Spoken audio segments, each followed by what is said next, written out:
I have an issue with the phone call at the end of chapter 4. Almost all of the discussion I see about the phone calls take for granted that Carol is the person on the other end. After Susie gets Dessa's guitar and Chris makes a phone call, the voice on the other line says that it will be right there. Almost immediately after, we meet Carol for the first time. It really seems painfully obvious that Carol was the person that Chris called, but it's not actually completely clear that that's the case. The weird phone call dialogue is just Carol talking normally to Chris, saying that Noelle is looking forward to seeing them at the festival. It doesn't have the same shaky sound and text that all the other phone calls do. It's also not the case that the other phone dialogue is only presented as shaky because of its distance relative to Chris. We still have the shaky dialogue in the "I'll be right there" phone call. There's an intentionality about this that I just can't really get over.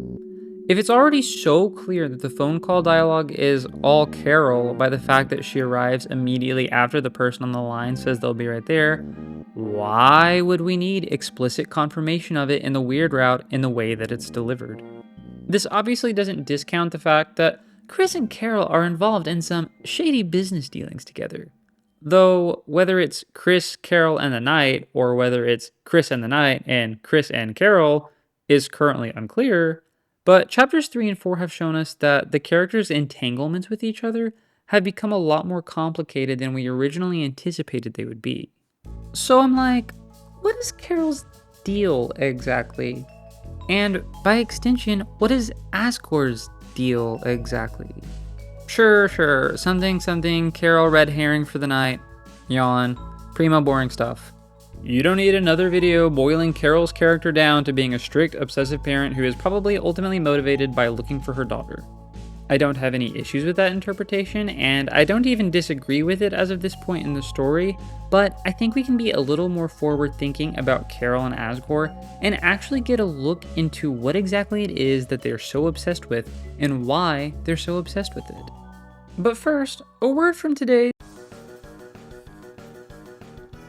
Do you miss Jevil? I miss Jevil. I've been revisiting some of the dialogue in chapters 1 and 2 to see if there's anything that can be recontextualized or provides additional information if we're looking at them with the knowledge of chapters 3 and 4 under our belts. There's one major question I had that I wanted to see if either Jevil or Spamton referenced. In a previous video, I mentioned that I had begun to doubt the hierarchy of reality that the community had largely accepted as fact, and a hierarchy of reality that Rousey himself believes to be true. I think it's erroneous that the light world should be viewed as a tier of reality above the dark world. I think that Rousey's characterization of the light world as being the real world comes from a misunderstanding of the nature of Deltarune's reality to begin with. The prophecy mentioning a way for both worlds to be saved, and the fact that the roaring is caused by the balance of light and dark being fucked up, doesn't read as the light world being the real world and the dark world being make-believe. It reads as two sides of reality that exist alongside each other. This is important because if we as the player are diegetic to Deltarune, it suggests that our world, the one where people are raiding grocery stores for an energy drink popularized by TikTok, holy shit, please kill me, is actually the only tier of reality that has a vertical relationship with the light and dark worlds. Gaster attempting to connect with us through the survey program is pretty evident of this. Our pieces of evidence that suggest otherwise are only the fact that darkeners are representations of inanimate objects in the light world and Rousey's explanation of dark worlds in chapter 3. But us, the player being diegetic to Deltarune's story and canonically connecting to Deltarune through an executable, is kind of like the strongest evidence to say that the light world is no more real than the dark world. From our perspective, Deltarune is a game, one that purposely causes us to existentially question the reality of an entire side of Deltarune's world. What I wanted to know from Jevil's dialogue is, does Jevil's knowledge he acquired that he is not real in the same sense as Lightners also apply to Lightners? And the answer is yes. After the fight, Jevil comments that a nightmare will awaken in the Lightners' hearts, and he gives you either the Jevil's Tail or Devil's Knife, and he tells the Fun Gang to do their strongest inside of their cells. We were supposed to interpret this as Jevil reflecting on his precognition about the nature of Darkners not being real, but accepting it and calling everyone else the ones who are truly caged. We could even say that he could call the Lightners caged because, even though they aren't Darkners, they still don't have knowledge of the future like Jevil does. But in the context of chapters 3 and 4, this dialogue reads very differently. Jevil says this because the nightmare that will awaken in the Lightners' hearts is no different than the knowledge that caused Jevil to go insane. Jevil doesn't talk to the Fun Gang like they are people who tower over him from their ivory pillars of reality. He talks to them like they're in the same boat as he is, but just don't realize it yet. Spamton's approach to knowledge of the future wasn't the same as Jevil's, but ultimately led to the same place. Spamton became a big shot because of the knowledge he gained from the person on the phone. After he stopped getting the phone calls, his entire life came crashing down, and he had to give up his Beverly Hills apartment to live in Arkansas. He found the shadow crystal in the Neobody and believed that it would be his opportunity to cut his strings and get the hell out of Arkansas. Spamton is aware of the soul. He wants to see Chris's heart-shaped object. At this point, knowledge of the soul is a lot more significant in conveying how much a character knows about the world they live in compared to previous chapters. And Spamton's obsession with Chris's heart-shaped object lets us know that he must be familiar with the nature of his world in the same way Jevil is. So he would be aware that if anything could actually cut his strings, it's the soul, a being from a world that Spamton would recognize as being from the real world. The one where there are people who want Cruzy to be a thing. Why is Gaster so obsessed with this place? It sucks. It's important to note that this doesn't necessarily give us any hints as to what Chris's knowledge is. Even though we're possessing Chris, and Chris is in a unique place in their relationship to us compared to other characters, it's easily possible for characters like Spamton and Jevil to have knowledge that Chris doesn't. For example, Chris could know exactly who Gaster is and have personally interacted with Gaster and still not have the same knowledge about the fact that they do not exist in what is actually the real world. It would be an existential question that Chris would not be worried about, and it's even suggested that they don't, and that they try to hold the shadow crystal up to the prophecy as if they're hoping for a different result. A little bit of a digression, but briefly mentioning what Chris may or may not know is important since we know for sure Chris has knowledge we don't know about, but we can also verifiably say that there is information that Chris desperately wants that some characters seem to already know something about. Another detail we can pretty verifiably say is that Asgore and Carol are cuckoo bananas.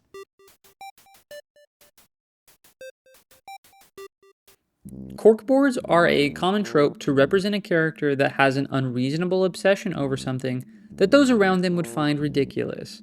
Any media character you can find that is portrayed this way has an Always Sunny meme about them. We know that Asgore is obsessed with something that Toriel is embarrassed by, and Rudy distances himself from it, correcting Toriel when she references his wife by saying it's just Carol. The flavor text lets us know that Asgore has a corkboard when you look at the side of his shop next to the truck. We know that Carol has one when we're exploring the Holiday House vents. We know that Chris feels some type of way about corkboards by their reaction to the one in Chapter 3's Dark World. The corkboards themselves give us meaningful character development even without knowing the specifics of what's on them. They represent a theme that we've seen more than once already, losing your mind to an unbelievable truth. Asgore knows that whatever it is he wants to make Toriel believe is something that a reasonable person could not possibly believe. It seems like the black shard that Asgore currently has is probably similar in origin to the black shard that we obtain in the Dark World, which implies that Asgore knows about Dark Worlds, and that whatever happened that led to him being axed from the police force is related to them. Toriel frames Carol as just being someone who's enabling Asgore's behavior, but a corkboard existing in her own house and the fact that she still financially supports Asgore lets us know that she's in it just as deep as he is. Beneath her cold demeanor, she's just as obsessed with whatever unbelievable truth she stumbled upon as Asgore is. It's almost certainly related to Des, but the specifics aren't clear. Whatever it is was convincing enough to Carol that Asgore, who would have been the individual responsible for looking into what happened to Des, isn't actually to blame. Otherwise, she wouldn't be in the trenches with him in r/conspiracy. Whether they've reached the same existentially threatening level of knowledge that Jevil and Spamton have, That they are just characters in a game, only time will tell, but whatever knowledge they do have about Dark Worlds is sufficient enough to actually drive them insane. This possibility also hints at why Tina emphasized how important it was that Toriel not wake up while she was in the Dark World. The truth that there's this alternate reality that exists alongside her own, and grappling with what that might say about her own existence, is a pretty heavy idea, even if you don't quite get to the "I'm literally just a video game character" level of terror. Knowing this, Tina protects her from that reality.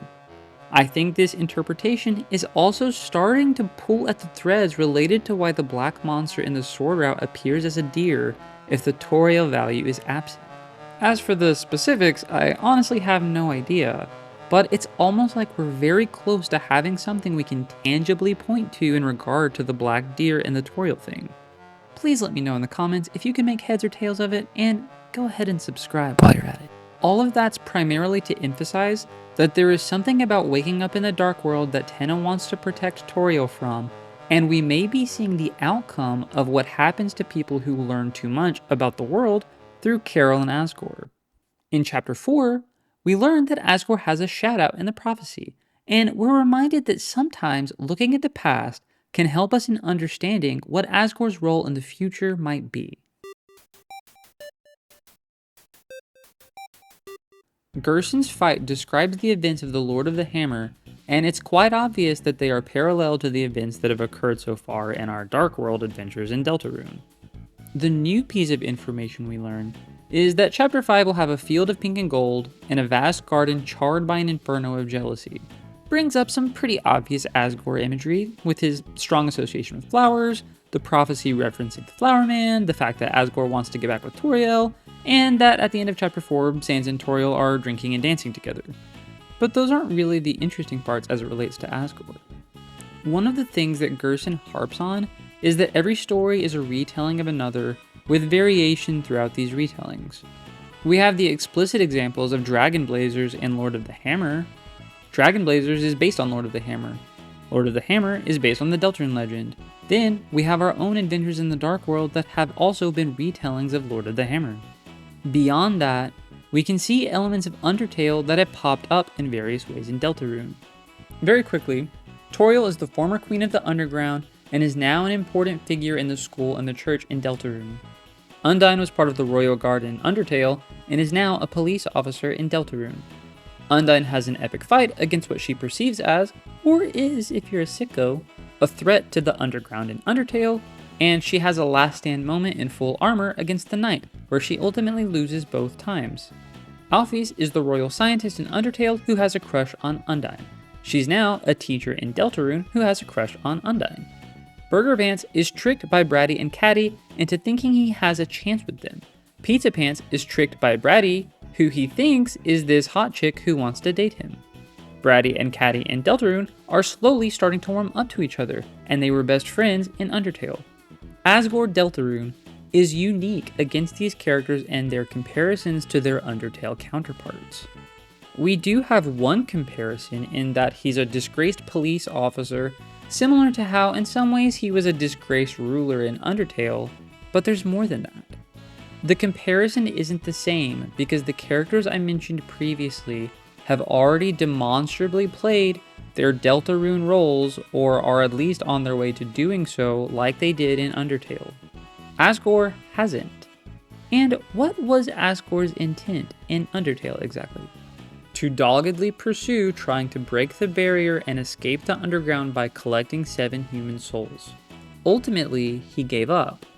Gerson tells us in the genocide route that he realized it was meaningless, since even if they escaped the underground, the humans on the surface would immediately kill them. He comments that he felt betrayed when Asgore changed his mind to re-pursue escape, but that maybe Asgore was right since a human was killing them all anyway. That one's for another day. Also, I'm going to chalk Sans and Papyrus as being unique cases, since they have their own peculiarities that aren't really within the scope of this topic. It's interesting to me that escape is definitely the correct word to describe what Asgore wanted to do. It's interesting to me because the prophecy describes Asgore as the flower man trapped in asylum. Crazy people are sent to the asylum. Asgore's losing his mind as a result of whatever it is he's discovered.